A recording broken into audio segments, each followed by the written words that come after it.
Hey guys, so today we're reading Leviticus Chapter 7, and today's verse of the day is Proverbs 27 verse 17.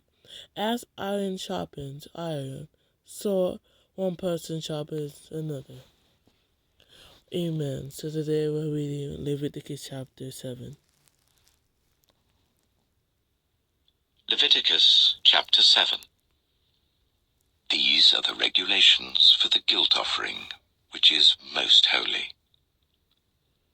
The guilt offering is to be slaughtered in the place where the burnt offering is slaughtered, and its blood is to be splashed against the sides of the altar. All its fat shall be offered, the fat tail and the fat that covers the internal organs. So sorry, I just had to do something real quick, so let's continue. On them near the loins and the long lobe of the liver, which is to be removed with the kidneys. The priest shall burn them on the altar as a food offering presented to the Lord. It is a guilt offering. Any male in a priest's family may eat it, but it must be eaten in the sanctuary area. It is most holy. The same law applies to both the sin offering and the guilt offering. They belong to the priest, who makes atonement with them. The priest who offers a burnt offering for anyone may keep its hide for himself. Every grain offering baked in an oven or cooked in a pan or on a griddle belongs to the priest who offers it, and every grain offering, whether mixed with olive oil or dry, belongs equally to all the sons of Aaron. These are the regulations for the fellowship offering anyone may present to the Lord. If they offer it as an expression of thankfulness, then along with this thank offering, they are to offer thick loaves made without yeast and with olive oil mixed in, thin loaves made without yeast and brushed with oil, and thick loaves of the finest flour, well kneaded and with oil mixed in. Along with their fellowship offering of thanksgiving, they are to present an offering with thick loaves of bread made with yeast. They are to bring one of each kind as an offering, a contribution to the Lord. It belongs to the priest, who splashes the blood of the fellowship offering against the altar. The meat of their fellowship offering of thanksgiving must be eaten on the day it is offered. They must leave none of it till morning. If, however, their offering is the result of a vow, or is a free will offering, the sacrifice shall be eaten on the day they offer it, but anything left over may be eaten on the next day. Any meat of the sacrifice left over till the third day must be burned. If any meat of the fellowship offering is eaten on the third day, the one who offered it will not be accepted. It will not be reckoned to their credit, for it has become impure. The person who eats any of it will be held responsible.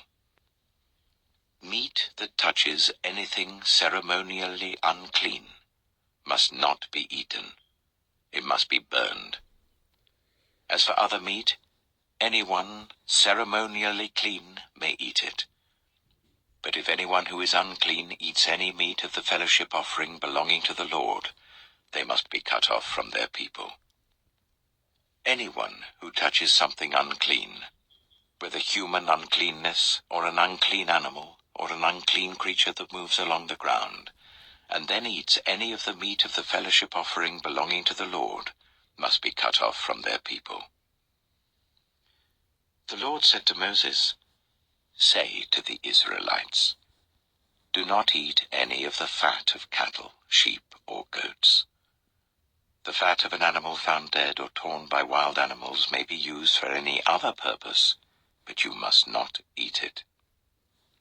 Anyone who eats the fat of an animal from which a food offering may be presented to the Lord must be cut off from their people. And wherever you live, you must not eat the blood of any bird or animal. Anyone who eats blood must be cut off from their people." The Lord said to Moses, "Say to the Israelites, anyone who brings a fellowship offering to the Lord is to bring part of it as their sacrifice to the Lord. With their own hands they are to present the food offering to the Lord. They are to bring the fat together with the breast, and wave the breast before the Lord as a wave offering. The priest shall burn the fat on the altar, but the breast belongs to Aaron and his sons. You are to give the right thigh of your fellowship offerings to the priest as a contribution. The son of Aaron, who offers the blood and the fat of the fellowship offering, shall have the right thigh as his share. From the fellowship offerings of the Israelites, I have taken the breast that is waved and the thigh that is presented, and have given them to Aaron the priest and his sons as their perpetual share from the Israelites. This is the portion of the food offerings presented to the Lord that were allotted to Aaron and his sons on the day they were presented to serve the Lord as priests.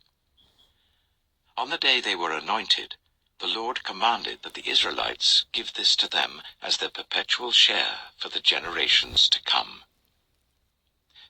These, then, are the regulations for the burnt offering, the grain offering, the sin offering, the guilt offering, the ordination offering, and the fellowship offering, which the Lord gave Moses at Mount Sinai, in the desert of Sinai, on the day he commanded the Israelites to bring their offerings to the Lord.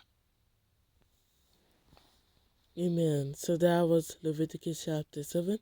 And tomorrow we'll go read Leviticus chapter 8. So I'm going to end the video off here. And you guys have a blessed night. Amen.